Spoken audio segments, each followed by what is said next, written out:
Comment trouver du plaisir dans l'éducation de nos ados?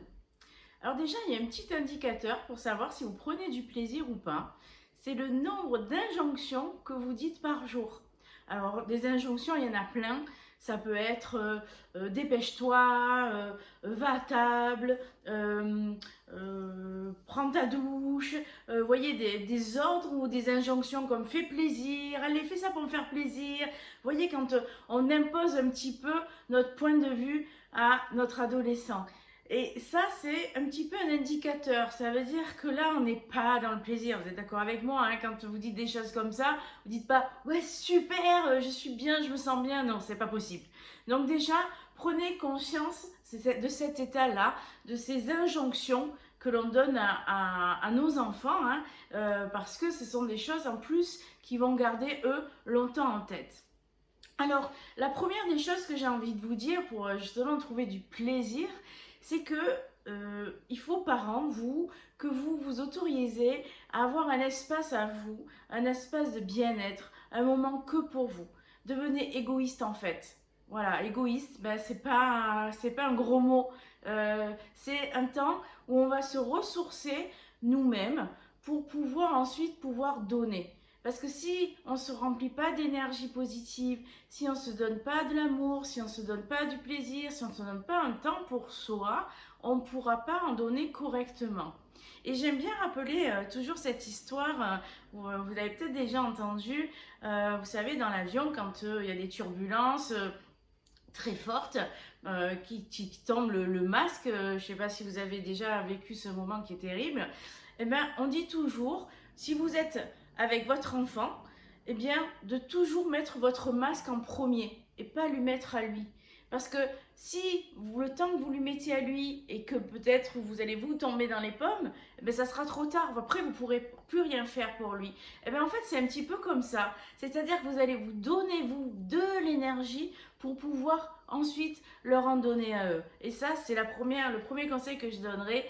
Soyez égoïste, prenez votre temps, un temps pour vous, que ce soit un temps hebdomadaire, que ce soit un temps journalier, mais prenez un temps pour vous. Ensuite, il y a un mot magique que j'adore, c'est le mot partage. Partage de plein de choses. Partage du temps. Un temps qui est consacré vraiment à eux. Un temps de qualité.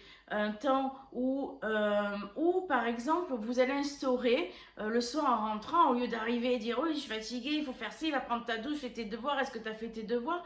Mais vous pouvez instaurer un nouveau temps qui va être par exemple, hein, c'est un exercice que je vous donne comme ça, mais il y en a plein d'autres, qui va être l'adolescent aux commandes. Pendant 10 minutes, ça va être lui qui va être aux commandes, c'est-à-dire que il va faire exactement ce qu'il a envie de faire avec vous. Il va vous dire, bah, tiens, pendant 10 minutes, j'ai envie que tu joues avec moi ce jeu vidéo, même si ça ne vous plaît pas. Eh ben, vous passez 10 minutes, c'est rien, 10 minutes, à jouer, à prendre ce temps, à partager du temps avec lui, à faire quelque chose qu'il aime lui. Et ce, avant de commencer les batailles du bain, des devoirs, de mettre la table, etc. Un moment de partage, 10 minutes. Un temps de pause. C'est pas grand chose. Vous pouvez le faire, j'en suis sûre. Donc, il y a ce moment de partage de temps, des moments de partage de qualité où vous allez pouvoir peut-être instaurer une fois par semaine, ben, de dire ben, tiens, ce soir, pourquoi pas. Ce sont les enfants qui font le dîner et nous, parents, on fait rien et on attend que vous nous serviez. Ou ça peut être un soir par semaine, ben, pas de télé, un soir sans écran. Une soirée sans écran, sans télé, sans rien, sans ordinateur. Et vous allez faire un jeu de société. Mais c'est un moment de partage de qualité. Même si c'est 1 heure par semaine, c'est super important et vous allez reprendre du plaisir. Et pour les tâches ménagères, ça peut être pareil. Au lieu de dire t'as pas fait ça, t'as fait ça, etc. Déjà, il faut être plus clair dans les demandes.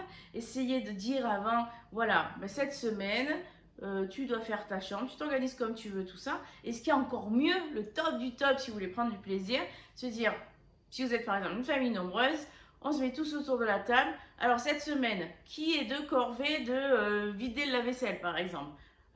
Moi. Là, c'est eux qui vont dire moi, parce qu'ils préfèrent cette corvée-là. Ils vont être demandeurs, donc ils vont plus facilement le faire. Voilà, et vous prendrez plus de plaisir aussi. En fait, j'ai envie de dire, soyez fun. Essayez de réinstaurer du fun dans votre quotidien. Tout en restant ferme, on peut être fun et mettre un cadre. Le truc, c'est de bien communiquer sur le cadre et après, on peut passer des moments fun, intégrer un maximum le jeu dans votre quotidien. Ça peut être par exemple le premier qui part à la douche a gagné. Vous voyez, vous partez en courant, voilà, c'est un exemple comme ça, mais c'est plus rigolo plutôt que va prendre ta douche. Vous voyez, et puis en plus, il va le faire. Donc vous n'avez pas besoin de le dire 2 fois, 3 fois. Sous forme de jeu, peut-être qu'au début il va vous regarder bizarrement, et puis petit à petit vous verrez qu'il se prendra au jeu. Eh bien, enfin, en conclusion, j'ai envie de vous dire, lâchez prise aussi, acceptez les erreurs, acceptez vos erreurs, acceptez les siennes, même si les choses sont pas faites de façon correcte, comme si vous l'aviez fait vous-même, ou comme vous imaginez qu'il faudrait qu'on le fasse, mettez-vous plus à leur place et autorisez-vous à penser comme eux, c'est-à-dire dire bah ça, je pense que j'aurais, voilà, tu vois, tu t'es habillé comme ça, mais je trouve que ça va pas ensemble. Dire ah bah c'est original comment tu t'es habillé, mais c'est marrant. Est-ce que tu te sens bien? Est-ce que tu te sens bien comme ça? Oui, tu te sens bien, mais c'est le principal. Vous voyez, baisser le niveau d'exigence parce que finalement, est-ce que c'est important qu'ils portent un pantalon bleu au lieu de porter un pantalon beige? Bon, c'est pas vital. Essayez de toujours relativiser et mettez-vous à sa place et rappelez-vous l'enfant que vous étiez, comme vous aimiez jouer, comme vous aimiez prendre du plaisir, du bonheur et lâchez-vous. Voilà. Donc, c'était les conseils pour trouver du plaisir dans l'éducation de nos ados.